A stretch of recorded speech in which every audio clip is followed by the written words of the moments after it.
بہت زیادہ قریبی رشتہ دار ہے تو کچھ دیر کے لیے جا کر آ سکتی ہے، لیکن ساری رات باہر نہ گزارے۔ ہے اسلام کی یہ استثنائی صورتیں، لیکن ہم نے اس کو کیا کر دیا؟ اور سوگ منانا اس پر ہے پورے عدت گزرنے تک نہیں، عورت پر 3 دن سوگ منانا ہے۔ ماں باقی وہ عدت گزارے گی عام حالات میں، لیکن وہ عدت ان گزارنے کے بدلے میں ہم لوگ سب مل کے عدت گزار رہے ہیں، سوگ منا رہے ہیں۔ ہم پر کئی کی سوگ ہے، پورے گھر والوں پر کس قدر سوگ ہے؟ کسی پر نہیں ہے۔ شوہر پر تو بالکل نہیں ہے، بیوی پر ہے، وہ بھی 3 دن سے زیادہ سوگ نہیں منائے گی۔ نظام خداوندی ہے، 3 دن، 4 دن، 5واں دن جیسا جیسا جاتا رہے گا اس کی یاد دل سے اللہ سبحانہ و تعالی بھلاتے رہیں گے، بھلاتے رہیں گے، بھلاتے رہیں گے، ورنہ زندگی دوبھر ہو جائے گی۔ اس وسیع آسمان کے نیچے، اس کشادہ زمین کے نیچے وہ سانس بھی لے نہیں پائے گی اگر اسی کی یادوں میں وہ زندگی گزارے گی۔ یہ نظام خداوندی ہے۔ ہم نے دیکھیے کیسے کیسے رسوم، کیسے کیسے رواجوں کو۔ اب آئیے آگے بڑھتے ہیں، وقت بہت زیادہ ہو گیا، میرے معمولات سے بھی زیادہ ہو گیا، خیر ٹھیک ہے، اب ہم اختتامی مرحلے کی طرف آ رہے ہیں۔ برسی، عام آدمی ہو، عام میت ہو، اس کے وفات پر 1 سال گزرے، وہ برسی بھی پورے 1 سال کے بعد نہیں کرتے، جہاں تک میں سمجھتا ہوں۔ وہاں کتنا کم کرتے؟ 1 مہینہ۔ ٹھیک ہے، اچھا حساب جانتے ہیں آپ لوگ، اور وہ حساب ہم کو بھی سکھا رہے ہیں۔ 11 مہینے ہوئے، 12 مہینے نہیں، ٹھیک ہے، چلو اس میں گنجائش ہے، آپ کبھی بھی کر سکتے ہیں، منع نہیں ہے اس میں بھی آپ کھلانے کا اہتمام کر سکتے ہیں، فلاں کر سکتے ہیں، یہ سب چیزیں ہیں۔ عام آدمی اگر عام میت ہو تو اس کے لیے برسی ہے۔ نیک اور صالحین میں سے، اولیاء اللہ میں سے ہیں تو ان کے لیے سالانہ فاتحہ یا عرس شریف، اس قسم کے مقامی اور عرف میں ایسے الفاظ مروت ہیں، اور شریعت اس کو منع بھی نہیں کرتی، کیونکہ آدمی جس کے ساتھ جیسا گمان کرے گا اللہ سبحانہ وتعالیٰ ویسے ہی اس کے ساتھ اجر عطا فرمائے گا۔ ظن المؤمنین خیرا، مومنین کے ساتھ اچھا گمان کرو۔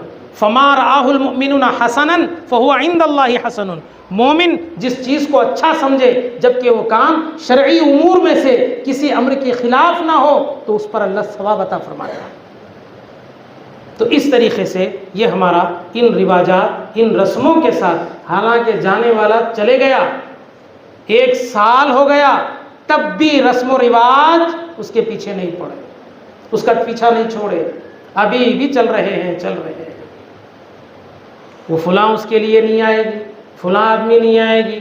اچھا ایک اور مسئلہ سنیے، بیوی اگر حمل سے ہے نہیں، مسئلہ یہ بھی، ان کے میاں، ان کے شوہر کاندھا نہیں دینا ہے نہیں؟ شفیع بھائی ہے کیا ہوتا دیے تو معلوم، اتنا اثر انداز ہے انہوں مرنے کے بعد بھی انہیں کاندھا دیتے جو بچہ گر جاتا وہاں سے۔ واہ واہ، کیا بڑی تعویذ ہے تو جی، کیا عقیدہ ہے صاحب ہے؟ جبکہ سرکار دو عالم صلی اللہ علیہ وسلم کو نہیں معلوم، کسی کے گھر میں حمل ہوگا، کوئی مرد آ کر جنازہ دے گا تو 40 گناہ کبیرہ معاف کروا رہے ہیں۔ یہ کیا تعلیم ہے؟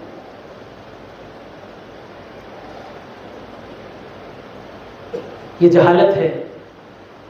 1450 برس ہو رہے ہیں اسلام ہمارے پاس آئے، لیکن روز بروز کچھ کرم فرمائی کی وجہ سے ہماری جہالت میں اضافہ ہی ہو رہا ہے۔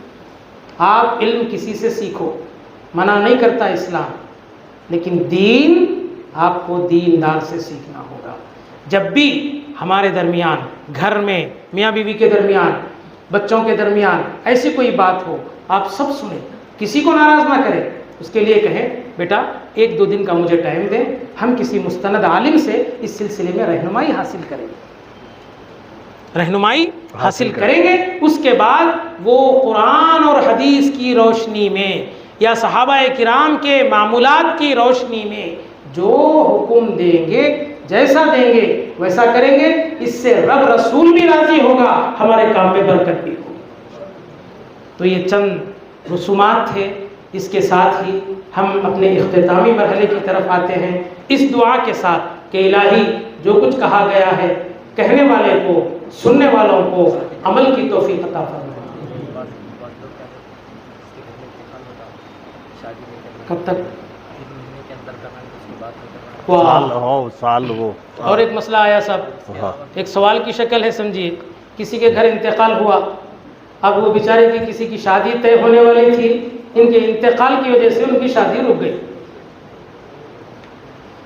یہ کیا ہے؟ اسلام منع نہیں کرتا، ہاں وہ سوگ میں ہے، ہو سکتا ہے یہ روکنے کی وجہ یہ ہوگی 3 مہینے تک کہ بھئی یہ سوگ میں ہے، یہ کیسے آ سکے گی، نہیں آتی ہے، اس لیے اس قسم کے بات پیدا ہو سکتی ہے، لیکن شرعاً ایسی کوئی اس میں ممانعت نہیں ہے۔ میں نے ابھی کہا عدت بھی اگر گزار رہی ہو اور اس کا آنا از حد ضروری ہے تو کچھ دیر کے لیے وہ آ کر جا سکتی ہے، زیادہ وقت یہاں نہیں گزارے گی۔ ایک اور سوال یہاں آیا ہے، ایصال ثواب 9 کیا ہاں خود، ہاں ایصال ثواب ہے، چہلم ہے، 10واں ہے، زیارت ہے، گھر میں سے کوئی نہیں بیٹھتے سب پڑھنے کے واسطے، مدرسے کے بچے، یہ کیا ہے؟ کیا محبت ہے آپ کو میت سے؟ ارے یہ محبت تو ہم نے اسی دن دیکھ لی جس دن وہ مرا تھا، اس کے جنازے کے لیے کوئی آگے نہیں آیا، امام صاحب نے جنازہ پڑھائی، یہیں سے ثابت ہو گئی۔ تو کوشش کریں خود پڑھیں، قرآن پڑھنا نہیں آتا، اب وہ تو سیکھنے سکھانے کا ایک دن میں موقع ہو بھی نہیں سکتا، آ بھی نہیں سکتا، دوسرے وظائف بھی تو ہیں، تسبیحات پڑھیے، کلمہ طیبہ پڑھیے، درود شریف پڑھیے، جو آپ پڑھنا چاہتے ہیں پڑھیے، لیکن بیٹھیے ضرور، باہر مت پھریے۔ یہ کیا میت سے آپ کی رشتہ داری ہے؟ ٹھیک ہے اگر ایسا ہی ہے، جب اس کی جائیداد بڑھ رہی ہو اب بھی کونے کونے بھاگیے، اب کیوں سامنے سامنے ہیں؟ کیوں باپ پر کیے ہوئے احسانات کو یاد دلاتے ہیں؟ میں نے دواخانے میں اتنے خرچ کیے، میں نے ماں پر اتنا کیا، میرا اتنا باقی ہے، انہوں نے مجھ سے یہ کہا تھا، زندگی میں اس کو یہ کہا تھا، یہ وصیت نامہ لکھا تھا، یہ کیا ہے؟